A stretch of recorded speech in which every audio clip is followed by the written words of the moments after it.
In this video, I'm going to be covering a playthrough from World at War magazine number 23. It's called Green Hell. That package had two battles in it. One was Operation Thursday. The other, I think, was Admin Box. And these are two battles that happened in Burma. I believe it was in 1944. So this is Allies versus the Japanese. So I'm going to be covering Operation Thursday here. It's an 11-turn game, and there's a few special rules, but these two games use the fire and movement system from Decision Games. You'll find this in the Folio series for the World War I, World War II, and Modern War, and the 20th Century War Fair games. So, it's not my favorite system, but it's adequate, and so, I got what I needed out of it. So in Operation Thursday, one of the special rules is for turn one, the glider landings, when they don't have infrastructure yet, there's special rules, to see do the units, are they damaged when they land? Do they crash? Are there injuries and casualties? So that's valuable. There's also support fire augmentation. That this is a randomizer that allows additional support. There's also special rules for jungle diseases. Basically, you have to roll a die, and you can end up with malaria or some other disease there that kind of sweeps through your unit, and you'll end up taking a step loss out of that unit. There are rules for bridge demolition. These are very important because bridge crossings are important. You can also repair bridges that have been blown. There are rules for river crossing. There are special rules for the Chindwin River, the Irrawaddy River, and Lake Indagui obstacle hexes. So those are all covered here. There is also a special rules, I believe, for building airstrips during the course of the game. And you also have rules for Merrill's Marauders and Japanese bonsai attacks. So the game's pretty simple. The Allies win if they can capture Myitkyina or Inda, and either one of those basically is an automatic victory. Also, if the Japanese can't demonstrate a contiguous supply route along the railway or a pathway from Myitkyina to Inda, they'll lose the game as well. So we'll go down to the map, and I'll do a quick playthrough of what happened when I did this game. And let's take a look. So what we're considering here is one of the games from this magazine is Operation Thursday. And the other one is the Admin Box, I think. So Operation Thursday is basically a British glider assault into Burma in March of 1944. Essentially, General Slim has ordered Wingate to conduct a large glider assault behind Japanese lines to support the Allied offensive in Burma, and particularly General Stilwell's advance against the strategic town of Myitkyina. So a key to this operation is to capture and establish airstrips to the south so as to bring sufficient troops and heavy weapons aboard, and then seize the rail link to the town of Inda. That would prevent the Japanese from railing northward to reinforce Myitkyina. So in this replay, there is an air assault of 5 brigades that are going to be behind the Japanese lines in Burma, and the goal is to capture the village of Inda, leading to this strategically vital railhead at Myitkyina. So the Allies are going to win this game if they can occupy Inda at any time, or Myitkyina with any Allied unit, and it's just that's enough to dislodge the Japanese. So as shown in this first picture, you see the Japanese have a battalion, an infantry battalion in Inda, along the rail line and the crossroads of that track, as well as the air base or airstrip that's just south of it. And then you'll see there's a little village of Katha that is important in crossing the Irrawaddy River, where there is a crossing point there. And then in this next picture, we see the 12th Engineer Regiment of the Japanese in Mietkiana. There's a railhead there. There's a crossing point just south of it across the river, and you have an airstrip as well. So these are some important strategic locations.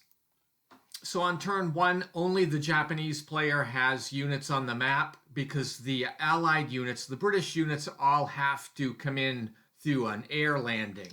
And of course, the initial air landings could be a little bit rough because they have no infrastructure set up here yet for this. So the 77th Brigade lands at Broadway. The 111th will land at Chowringhe. And so in the picture here, you're seeing Chowringhe. You've got the a battalion from the 111th that has landed there. You'll notice it's on its reduced side. Yeah, that's because there were casualties from the glider crashes. So that is an unfortunate situation that has happened here. But you will see that they are sort of near where they need to go into Inda, which is defended by the Japanese. So this is going to take a while to get things rolling. I don't have any pictures for turn 2, but one of the interesting things that did happen is that the Japanese suffered some losses due to disease.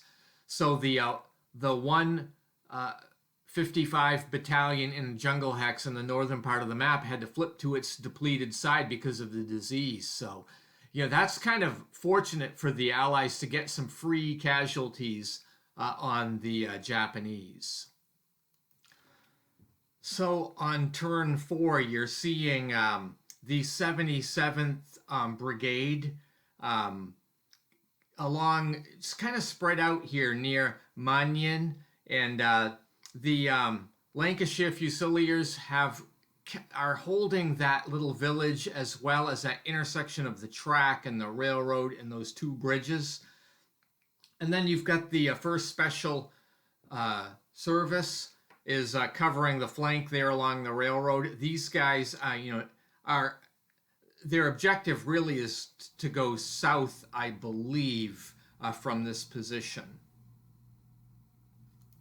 On turn 5, you're seeing the 77th Brigade is now coming under, bombardment fire from the Japanese. And one of the unfortunate things for the Japanese is the 114 Battalion ended up taking some friendly fire losses, which is always a danger in this game when you're using barrage. And so they have a reduction. So that's good for the Commonwealth. Still on this same turn 5, in the next picture, we're seeing one of the main areas here, and that is where Inda is. And it looks like Inda is defended right now by a full-strength 4th Infantry Regiment of the Japanese. It looks like an independent regiment. I'm not sure if it is. But you've got the 111th Brigade is trying to get in there, and they've got to cross the Irrawaddy River. That's going to be tough. They're ending up having a little bit of trouble. But again, the Japanese are using bombardment against the Commonwealth, and they get hit again with some friendly fire. So, this is a double-edged sword. Now I'm moving ahead to turn 7, and the jungle diseases strike again, and the Japanese suffer some more losses. This time the 256th Infantry Battalion is hit hard, and that unit becomes depleted. Although it's not in the battle area, it still works in the favor of the Allies. Now what we have here is showing the effects of the 111th Brigade trying to get across the Irrawaddy River, which they have in effect done. And you'll notice that the 114 Infantry Battalion is now on its depleted side.